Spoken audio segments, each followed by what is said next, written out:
Hello students, how are you doing on your sanding? Hopefully by now you've been using your 80 grit, sanding all the way around the edge, and then also holding it at different angles and sanding around the front edge to make a really nice rounded edge.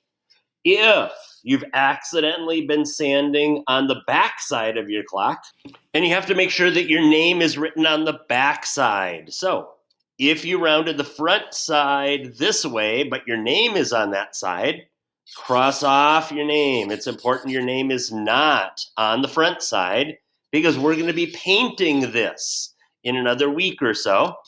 And please rewrite your name and rewrite your class number on the back side. Then, please remember, once you have the shape really nice and rounded, you needed to take a piece of sandpaper with 80 grit and just get rid of any remaining ridges that might still be on the front edge as you were trying to do it rounding. The easiest way to do that is to take just a loose piece of sandpaper. I like to fold it in half. And then when I put the sandpaper held with my fingers, it will automatically conform into a curved shape. And then I can spend several minutes rounding and smoothing those rounded edges with the 80 grit. Remember that sanding is your chance to make your project look as nice as possible. So it's not a competition to see who gets done first. It's a competition with yourself to try to show your very, very best work and making it as easy for you to do your painting as possible. So I'm going to spend a few more minutes doing my hand sanding and finish up with my 80 grit sandpaper. All right, it's been about 10 more minutes and I finished doing a real nice, consistent, rounded over edge, just using a loose piece of sandpaper wrapped around my finger. Take your finger, rub along the edge, see if it's nice and even all the way around. If you feel any final lumps, bumps, grooves, anything that has a ridge or a line, sand on it just a little bit more.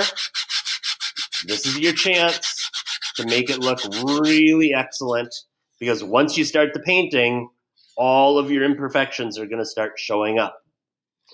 Now, when I'm all done with the sandpaper, I'm now going to move on to my next grit sandpaper. I'm not going to put these small pieces in with my pre-cut pieces for the sanding blocks. We've got a separate container for the small hand sandpaper. But now I'm ready to move on to the 120 grit sandpaper.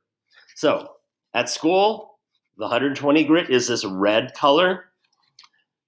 So I'm going to take the 80 grit off of my sanding block. Remember, open up the jaws, unhook it from the teeth, go around to the other side, open up the other flap, unhook those teeth. And since this piece is really in good shape, I'm just going to put it back in with the rest of the 80 grit pre-cut sandpaper. If I have a piece that's all ripped up, I'm going to rip that piece in half and then put it in the other bucket with all of the smaller hand sandpaper. Remember, if we're all out of sandpaper, ask your teacher for a new piece. It's your responsibility to rip the sheet into 4 pieces. So rip it by sliding it into the holder, holding the metal teeth down.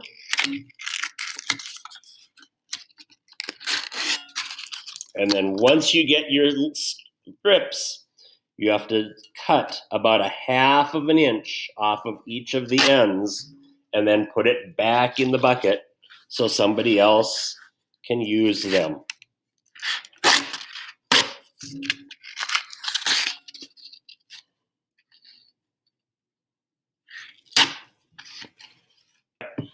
I'm going to take my used sandpaper, 120 grit.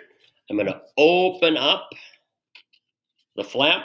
I'm going to reach the sandpaper in as far as it'll go. Let those teeth grab onto that side of the sandpaper. Wrap it around the sanding pad. Open up the other flap. Let it chomp down so my sandpaper's nice and tight. And now, my shaping is all done. Now what I'm working on is I'm working on getting this edge nice and smooth and getting rid of the scratch lines that the 80 grit sandpaper put on my project. So this next step is going to go faster, but it still is going to take you more than 5 or 10 minutes to go around your project. You notice as I'm sanding, I'm changing the angle of my sanding block while I'm going around. And after you sanded for a while, feel where you've sanded with the 120 grit compared to the parts that sanded only with the 80 grit, and you should feel a difference. It should start being much more smooth, and you should definitely not see any ridge lines. So if you are seeing ridge lines, now's your chance to spend some extra time working on getting rid of those ridge lines by sanding right on top of the line until the line disappears, and then changing the angle while you're sanding so that it becomes a really nice, smooth, rounded edge all the way around your clock.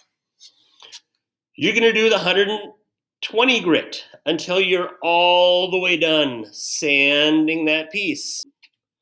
After you've sanded everything and you're happy with the sanding block, find a piece of smaller sandpaper from the loose sandpaper bin and do like you did before. Use your fingers as the sanding block, and that's going to help get rid of any small ridges that you have left on your project. Again, better you do at your sanding and the more time you spend on sanding properly, the better your paint job is going to look when it's all done. When you're all done with the 120 grit, now you're going to move on to 180 grit. So you'll change sandpaper in the sanding block, sand that for a while. As soon as it's nice and smooth, you're going to take the 180 grit from the small sandpaper bucket, and you're going to do your final job of hand sanding. You're going to spend a couple more days sanding, so please don't rush it, but keep double checking your work by rubbing your finger on the edge and making sure you're happy with your progress. Keep sanding until you're really satisfied with the quality of the work you're getting. I know sanding is not a fast or easy job, but I want you to be really proud of your work when it's all done so we can paint your project in the next week or so.